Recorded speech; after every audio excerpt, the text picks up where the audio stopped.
स्वागत है आपका दुनिया जहान में। मेरा नाम है मानसी दास। हर हफ्ते एक सवाल और उसका जवाब तलाशने की कोशिश। बीबीसी पड़ताल दुनिया की।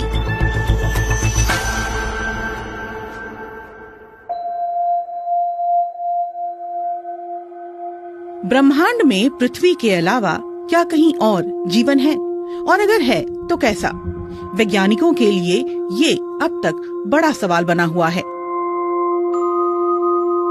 इसी साल जून में अमेरिकी सरकार ने अनआइडेंटिफाइड फ्लाइंग ऑब्जेक्ट्स यानी यूएफओ से जुड़ी एक रिपोर्ट डीक्लासिफाई की, जिसमें कहा गया कि अब तक पृथ्वी पर एलियंस के आने के सबूत नहीं मिले हैं।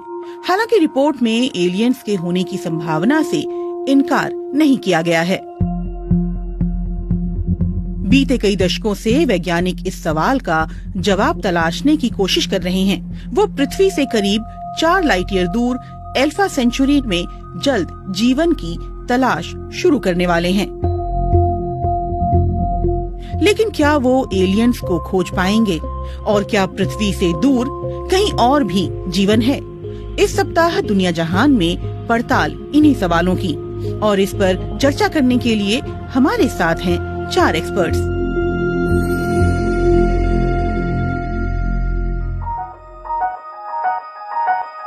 पार्ट 1, कहां कैसे उठा सवाल। I think we're obsessed with extraterrestrial life because we Natalie Haynes लेखिका हैं और साइंस फिक्शन में दिलचस्पी रखती हैं। वो बताती हैं कि 2000 साल पहले, जब न तो स्पेस ऑब्जर्वेटरी थी और न ही अंतरिक्षयान की कल्पना की गई थी, उस वक्त लूशियंस नाम के एक यूनानी लेखक ने अपनी किताब में पृथ्वी से दूर जीवन का जिक्र किया था। he writes this extraordinary piece called The True Histories. A True History नाम की अपनी किताब में लूशियंस कुछ यात्रियों की कहानी लिखते हैं जो एक बवंडर में फंसकर चांद तक पहुंच गए। इस सफर में उन्हें 7 दिन लगे, जबकि आजकल रॉकेट से चांद तक जाने में इसका करीब आधा वक्त लगता है। वहाँ चांद के राजा और सूर्य के सम्राट के बीच युद्ध चल रहा होता है और उनके पास अजीबोगरीब दिखने वाली सेनाएं होती हैं। लूशियंस ने चांद पर पंख वाले घोड़ों और विशालकाय गिद्धों का जिक्र किया है। उन्होंने अजीबोगरीब लोगों के बारे में लिखा है जिन्हें एलियंस कहना गलत नहीं होगा। इसके करीब 800 साल बाद 10वीं सदी के जापान में एक और साइंस फिक्शन कहानी द बैम्बू कटर्स डॉटर लिखी गई थी। The story is that a bamboo cutter is chopping bamboo and he sees this. ये कहानी कुछ ऐसी है कि बांस काटने वाले एक व्यक्ति को एक दिन बांस के भीतर तेज रोशनी दिखी। उसे वहाँ एक नन्ही बच्ची मिली जिसे वो घर ले आया और अपनी बेटी की तरह पाल पोस कर बड़ा किया। बाद में लड़की ने बताया कि वो चांद से है। लेकिन ऐसा क्यों है कि जिन पहली कहानियों में एलियंस का जिक्र है, उनमें चांद का भी जिक्र है? It was for a really long time and I suppose that's because ये बात सही है कि लंबे वक्त तक चांद के ही बारे में लिखा जाता रहा है। शायद ऐसा इसलिए क्योंकि धरती से चांद साफ दिखता है, लेकिन शुक्र या मंगल नहीं दिखते। लेकिन जल्द ही पृथ्वी पर मंगल भी चर्चा का विषय बना। 1870 के दशक में एक इतालवी खगोल विज्ञानी जियोवानी वर्जीनियो शियापरेली ने टेलीस्कोप से मंगल ग्रह को देखा और इसके बारे में विस्तार से लिखा। he sees these sort of channels on the surface. उन्होंने मंगल की सतह पर नालियों जैसी लकीरें देखी, जिनको उन्होंने कनाली कहा। लोगों को लगा कि वो कनाल यानी नहरों की बात कर रहे हैं। उस वक्त सुएज नहर का काम पूरा हुआ था। इसके बाद ये धारणा बनने लगी कि मंगल ग्रह पर रहने वालों ने वहाँ नहरें खोदी हैं।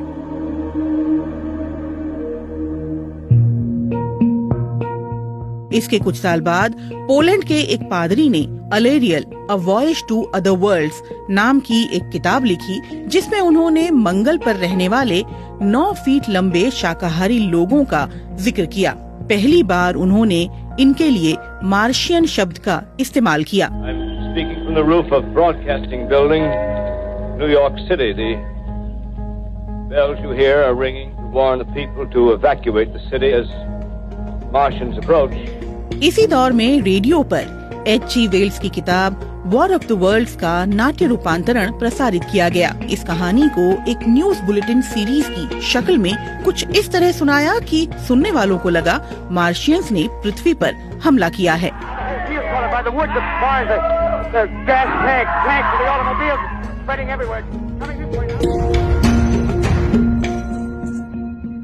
पार्ट 2, दूसरे ग्रहों पर जीवन की खोज। 1960 के दशक में एक युवा वैज्ञानिक फ्रैंक ड्रेक ने कहा कि एक सौरमंडल से दूसरे सौरमंडल को सिग्नल भेजने के लिए विश्व युद्ध के दौरान विकसित की गई रेडियो तकनीक का इस्तेमाल किया जा सकता है और हो सकता है कि एलियंस भी ऐसा कर रहे हों। ऐसे में उनके अस्तित्व को खोजने के लिए हमें जो करना है वो है बस उनके सिग्नल को पकड़ना। It was 3 a.m. and the telescopes were grinding away. Seth Shostak search for extraterrestrial intelligence SETI में वरिष्ठ खगोल विज्ञानी हैं। बीते 4 दशकों से वो एलियंस के ऐसे ही सिग्नल सुनने की कोशिश कर रहे हैं। What Frank did is he used an existing antenna. Frank ने वेस्ट वर्जीनिया की ऑब्जर्वेटरी में मौजूद रेडियो एंटीना का मुंह नजदीकी तारों की तरफ मोड़ दिया। उनकी कोशिश थी कि अगर एलियंस सिग्नल भेज रहे हैं तो वो उन्हें पकड़ सके। वो 2 तारों पर नजर रख रहे थे। मजेदार बात ये थी कि एक तारे से उन्हें कोई सिग्नल नहीं मिला, लेकिन दूसरे से कुछ आवाज सुनाई दी। उन्हें लगा उन्होंने एलियंस को ढूंढ लिया है। हालांकि ये सेना का कोई विमान हो सकता था। 1980 के दशक में अमेरिकी सरकार ने एलियंस की खोज के लिए सेटी इंस्टीट्यूट को आर्थिक मदद देनी शुरू की। रेडियो तरंगें स्पेस से आसानी से जा सकती हैं और सेथ रेडियो रिसीवर पर जो आवाज सुनना चाहते हैं वो कुछ ऐसी है।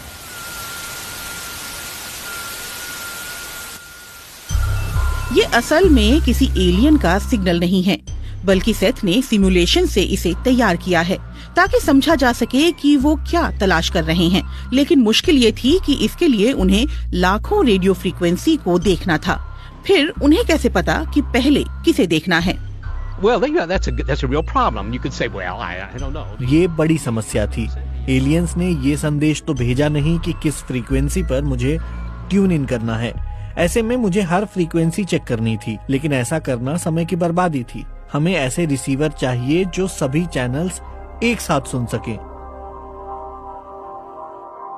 ओहायो यूनिवर्सिटी के एक खगोल विज्ञानी जब रेडियो टेलीस्कोप का डेटा देख रहे थे, उन्हें बेहद अधिक तीव्रता और फ्रीक्वेंसी वाले सिग्नल मिले। उन्हें लगा ये एलियन के सिग्नल हैं। When he was so impressed, he wrote, "Wow" next to it. Well, वो बेहद खुश थे। उन्होंने डेटा के पास लिखा वाओ, लेकिन उन्हें असल में क्या मिला हमें नहीं पता। आकाश के उसी हिस्से में कई और लोगों ने भी तलाश की, लेकिन उन्हें कभी ऐसा कुछ नहीं मिला। ऐसे में 2 संभावनाएं थी, या तो वो एलियंस थे या फिर पृथ्वी पर ही किसी चीज की आवाज थी। कई लोगों के लिए ये एलियंस के सिग्नल का उदाहरण था, लेकिन सही मायनों में सालों की खोज के बाद भी एलियंस के बारे में कोई पुख्ता संकेत नहीं मिल सका था। सवाल उठा कि सरकारों का ऐसे प्रोजेक्ट्स पर अरबों खर्च करना कहां तक सही है जिसका कोई नतीजा ही न निकले। 1990 के दशक की शुरुआत में सेटी इंस्टीट्यूट को मिल रही सरकारी मदद बंद हो गई, लेकिन ये एलियंस की खोज का अंत नहीं था।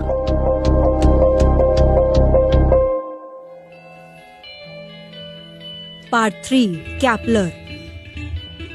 One of my earliest vivid memories is seeing the astronauts. David Grinspoon astrobiologist हैं और प्लानिटरी साइंस इंस्टीट्यूट में वरिष्ठ वैज्ञानिक हैं। वो अंतरिक्ष अनुसंधान पर नासा के सलाहकार रह चुके हैं। वो कहते हैं कि एलियंस की खोज को लेकर भरोसा इसलिए भी कम हुआ क्योंकि उस वक्त तक अधिक ग्रह खोजे नहीं जा सके थे।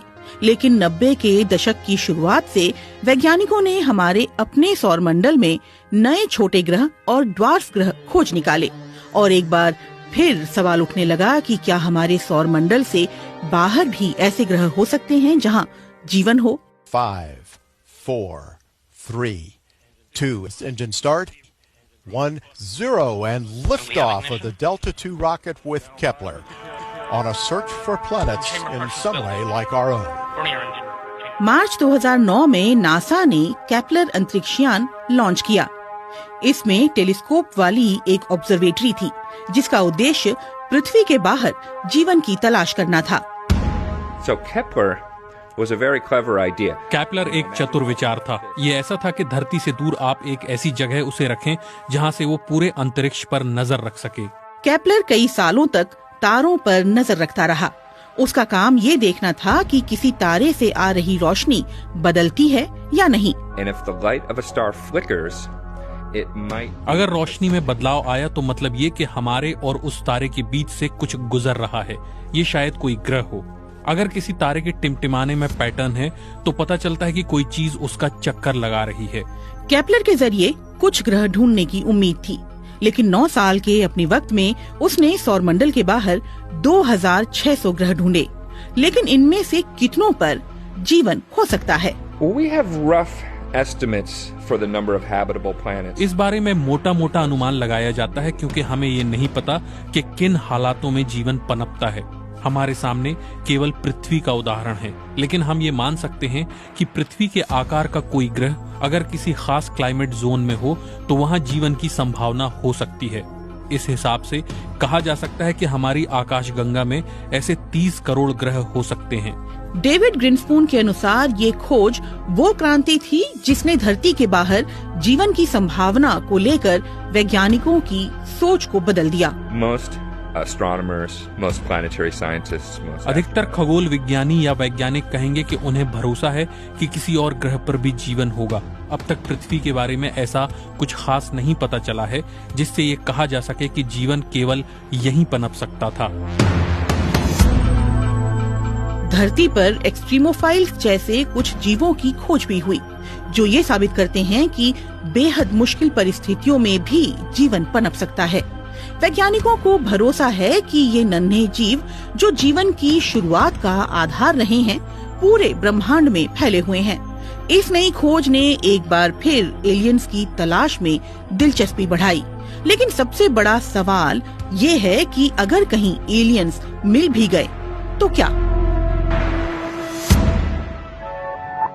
पार्ट 4, एलियंस मिले तो क्या करेंगे हम? My name is Stephen Dick and I'm an astronomer and an historian of Steven Dick खगोल विज्ञानी हैं और विज्ञान के इतिहासकार हैं। वो नासा में प्रमुख इतिहासकार रह चुके हैं। दूसरे खगोल विज्ञानियों की तरह स्टीवन को भी यकीन है कि पृथ्वी से परे भी कहीं जीवन है, लेकिन उन्हें चिंता इस बात की है कि इसका पता चलने के बाद क्या होगा। मुझे जितना पता है न तो अमेरिकी सरकार के पास और न किसी और के पास इसकी कोई योजना है कि अगर कहीं एलियंस मिल जाते हैं तो इसका क्या असर होगा। स्टीवन डिक कई सालों तक नासा प्रायोजित एलियन लाइफ प्रिपरेशन प्रोग्राम का हिस्सा रह चुके हैं। वो कहते हैं कि हमें अब तक यही नहीं पता कि जिन्हें हम खोज रहे हैं वो हैं कैसे और हमसे मिलकर उनकी क्या प्रतिक्रिया होगी। Well, that's right. We can't take it for granted that aliens are going to be good. हम ये मानकर नहीं चल सकते कि एलियंस अच्छे ही होंगे। माइक्रोब के स्तर पर भी देखा जाए संभव है कि दूसरे ग्रह से आया बैक्टीरिया यहाँ संक्रमण फैला सकता है। हमें नहीं पता कि एलियंस की दुनिया में परोपकार का सिद्धांत है भी या नहीं। लेकिन क्या ऐसा भी हो सकता है कि जिन एलियंस की तलाश हम कर रहे हैं वो हमें ढूंढ रहे हों और हमसे मिलने पृथ्वी पर आ जाएं? और इससे भी बड़ा सवाल ये कि हम एलियंस से बात कैसे करेंगे। Well, this is a subject of a lot of discussion. The movie Arrival. ये गंभीर चर्चा का विषय है। मुझे लगता है कि फिल्म अराइवल में इस बात को बेहतर तरीके से दिखाया गया है। इसमें कुछ एलियंस इंसानों से बात करने की कोशिश करते हैं। आपको ऐसी भाषा चाहिए जिसे लेकर पूरे ब्रह्मांड में समझ हो। कई लोगों को लगता है कि गणित इसका जवाब हो सकती है, लेकिन इसे लेकर भी अलग अलग थ्योरी है। कुछ कहते हैं कि गणित का आविष्कार किया गया और कुछ मानते हैं कि इसे खोजा गया। इसके अलावा भी कई और सवाल हैं जो परेशानी का सबब हो सकते हैं, जैसे क्या हम उन्हें धर्म के दायरे में देखेंगे, हम उनके साथ किस तरह का व्यवहार करेंगे, और फिर धरती की तरफ से उनसे बात कौन करेगा, संयुक्त राष्ट्र या फिर कोई और। इन सवालों के जवाब अब तक किसी के पास नहीं है। It's always better to have a plan, I think. The plan doesn't always work, but it's better. मुझे लगता है कि हमारे पास कोई योजना होनी चाहिए। हमें नहीं पता कि क्या करना चाहिए, लेकिन इसके बारे में पहले से सोचा जाए तो बेहतर होगा।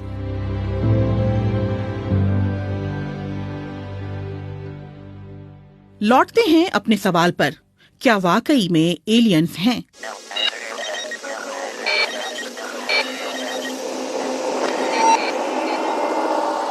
हम जानते हैं कि अब तक दूसरे ग्रह पर जीवन को लेकर हमें कोई ठोस सबूत नहीं मिले हैं। दशकों की खोज के बाद भी इस मामले में हम अभी वही हैं जहां से चले थे। लेकिन इसे अलग नजरिए से भी देखा जा सकता है। ये संभावना का सवाल है। ब्रह्मांड में लाखों आकाशगंगाएं हैं, जिनमें से एक हमारी मिल्की वे है, और हमारी आकाशगंगा में भी अरबों ग्रह हैं। ये संभव है कि पृथ्वी ऐसा अकेला ग्रह नहीं होगा जहां जीवन पनप सका है। हो सकता है कि किसी और ग्रह पर भी जीवन हो, और शायद हमारे जैसा ही हो सकता है कि किसी दिन हम एलियंस को खोज पाएं, या फिर शायद वो हमें पहले खोज लें।